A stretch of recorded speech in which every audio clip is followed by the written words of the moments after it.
Hello po mga kananay. Have a nice day. Dito sa amin po mga kananay ay napakalakas ang hanging amihan. Halos italbog yung ating mga bubong-bubong dito sa amin, parang bagyo. Ngayon po ay gawa kami ng hot cake ni Jen. Para may ibinta sana si Jen, kaso lang ay pakain lang sa pamilya mo na. For merienda muna, for pamilya muna. Bago naman yun, bago na yung pang sa tao, pang pamilya muna. Sige mga kananay. So, ayan. Medyo nilaki-lakihan ko na para isang piraso lang ay sold na ang kakain for our merienda. Ayan. Ayan, gumawa ako ng medyo malaki-laki para sa aming merienda. Tatlo kami. Ayan. Gumawa na ako ng malaki-laki para isang busog. Ayan. Ayun yung aking ginawa. Tsaka ito pa, nagsalang ako ng panibago ulit. Ito na yung aking mga nagawa. Ayan. Nilaki-lakihan ko na para busog kaming tatlo.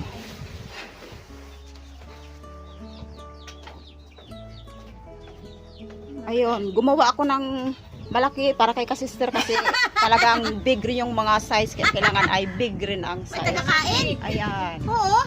Ayan si Bilin. O, kami tagabantay. Ayun, kami tatlo ang mag-merienda. Ayan. Ayan na. Ayan, may drinks na kasi kami. Ayan, after na maggawa ng panimilin, ayan, mag-merienda na kami. Ayan. Nagagawa kami ng balag eh. Merienda time. Ayan, ginawan ko si mother si kananay ng kanyang hot cake kasi may pinuntahan siya at kaya tatlo lang kami ni Milen, ni ka-sister ng merienda. So yan, ginawan ko si mother ng kanyang sariling pagkain, merienda. So ito, ayan. Ayun, mother, ito na yung merienda. Ayan, si nanay kasi ay Ako mga kananay, kaya wala ako dito kanina. Nagmarites Kasi yung asawa ni Miss Yahay naghingi sa akin ng tulong sa paghanap ng kawayan na bibilhin. Kaya sinamahan ko muna siya. Yun, nakakita kami ng kawayan. Binayaran ko na. Oo. Para walang problema. Kunin na lang mamaya. Kaya ngayon, dito na ako mga kananay. Merienda na siya. Pinamerinda ako ni Jean. Thank you very much. Kain tayo. Hello mga kananay. Dito po ako sa may-ari ng kawayan. Bayaran ang aming lugar ngayon ay napakalakas ang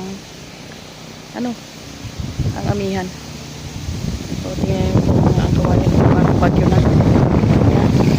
Sobrang lakas sa amin dito mga kananay.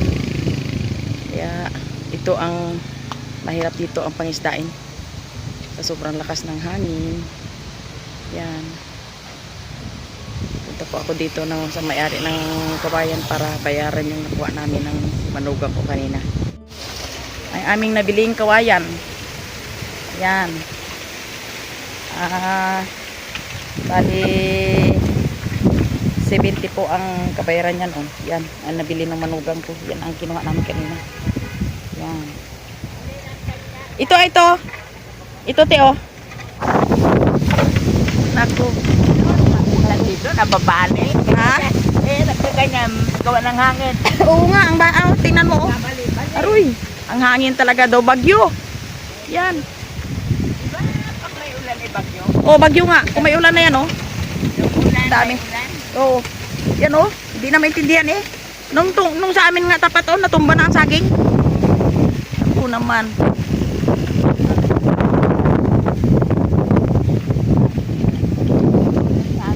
Ayan po yung aking manugang na binili ng kawayan. Yan, sukatin niya para kasya sa pagbuhat. Ayan. Ay, ba't kuhain mo pa yan? 80? Sa iba baga. Yun lang. Di may dala ka ng single dyan? Wala pa? Wala pa. Di ano? Kukutin ko lang muna. Yun lang. Sa gilid. Dyan sa gilid. Yun. Yun, tama. Tama yan. Yan, mga kananay. Nagpagawa si Sister Mary ng parang fish pan. Yan, tinabak na dito. Ayan. Para daw yung tubig ay maipon.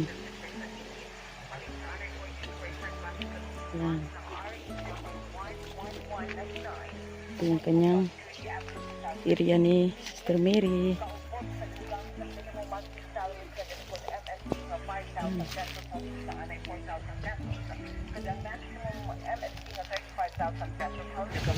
Hello! Hey! Pasyal. Magluto tayo ng panghapunan. Pasyal-pasyalan tayo.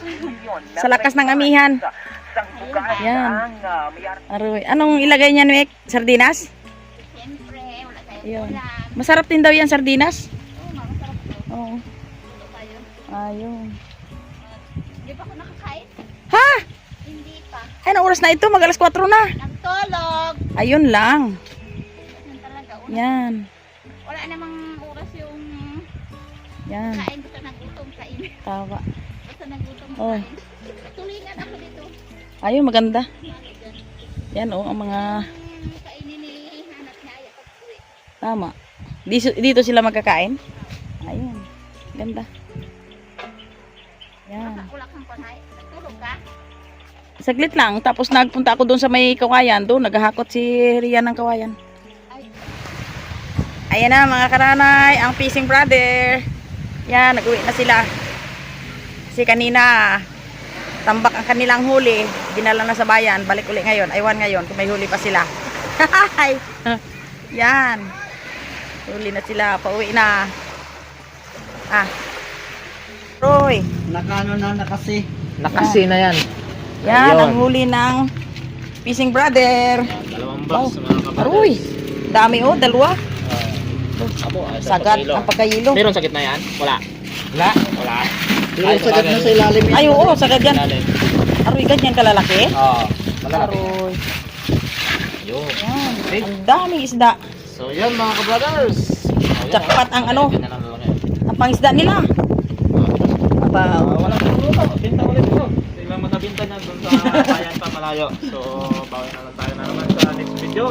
Kita-kits naman sa next video. Ano mga yan, kabrothers. buhatin lang? So, bye-bye tayo. Bye-bye. Buhatin lang to, eh. Sila na bala dyan. Abaw. Mag-aantay pa yan ng kanilang bayaw. Abaw. Bayaw na daw nila ang bala dyan. Bayaw nila. Hmm. Yung may-ari ng bangka nila. Okay. Aroy. Diba? Sayang ang ano, lamig. Sayang ang lamig. Sayang ang bukil lamig. Ah, nagsama ka rin, So, Toy? ito yung aming gamit mga kabrothers. Aba. Oh. Yan. Ayun. Kulay Ganda. Parang violet, no? Yan nga, karis-karis, lilang. Aroy. Oh, diba? Abaw. Kalawang na po. Okay. Talagang paborito rin nga talaga. Magaling magawa ng pamayan. Talaga naman. Sino matanda sa inyo, Toy? Ikaw? Ako po. Asya. Ay. Ako po matanda. Siya ang Binata pa siya. Binata mo po. Ako po yung asawa na. Ah. Ako po matanda ko nang lang Mm. uban. Wala pang uban. Oo. Uban lang. Ay. Ayos Sige, ah. pare. Oh, sige Toy. Mga kananay, sabog-sabog ang aking buhok sa lakas ng amihan. Ngayon po, pagpunta namin doon sa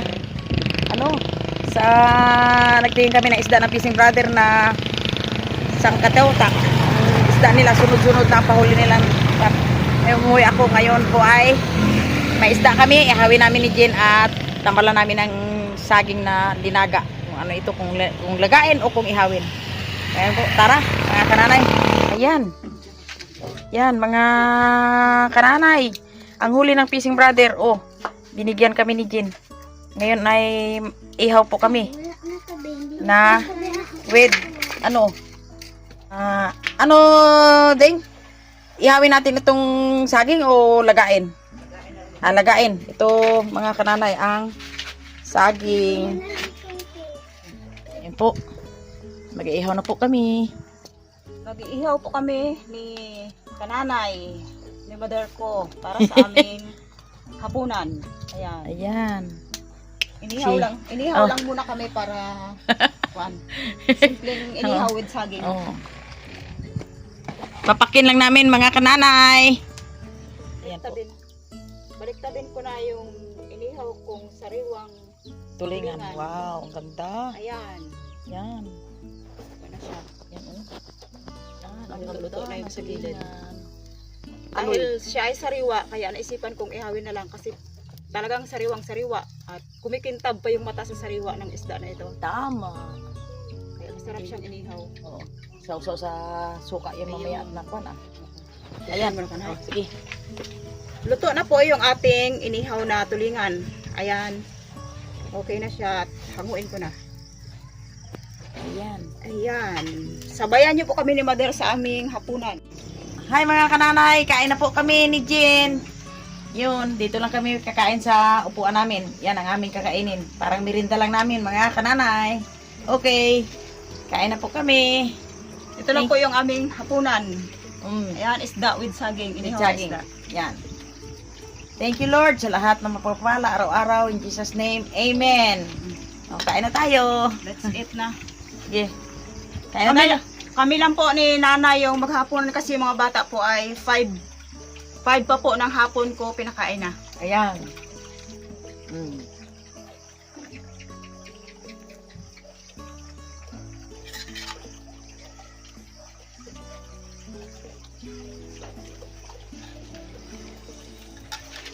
Video eh.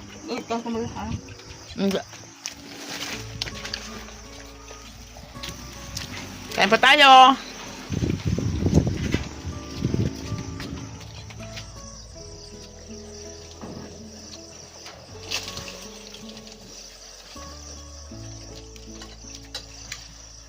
Dito po sa amin ay ayan, malapit ng magdilim. Ang tawag niyan? Lapit ng hapon.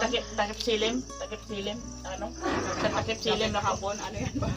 Wala ko Tagalog. Basta ayan, malapit na siya magdilim. So, kaya nga. Itong aming hapunan. Habol-hapunan kami ni Mother.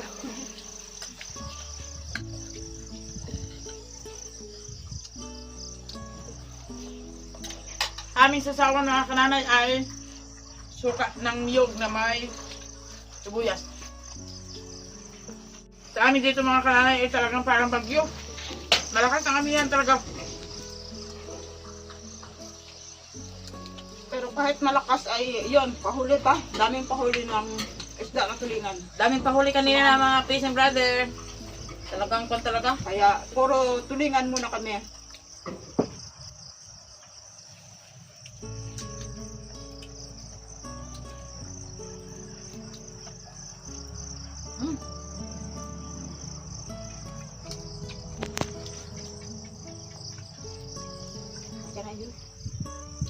Hanggang dito na lang kami ang aming pagkain ni Sturgeon.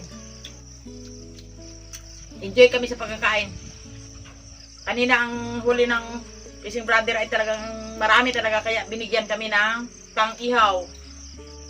Mga kananay, bago po i-off ko yung aking pagbibideo ay nais ko munang i-shout out ang isang viewers dito sa aking Gapa-shoutout po siya ng kanyang birthday ngayong January 13. Siya po ay 60 years old na po. Si Ma'am Lindy Bronker. Yun. Happy birthday po Ma'am Lindy na sa iyong January 13 ay ang hangad ko po ay bigyan ka ni Lord ng mahabang buhay. Maayos ang pangatawan, maayos na kalusugan. At sa ikaw ay ikaw pala ay senior na po dahil 60 years old ka na. Hi, salamat po. At hanggang dito na lang po ang aking pagbibideo or pagbablog ngayong gabi na po dito sa amin mga kananay. Like and subscribe po sa aking channel.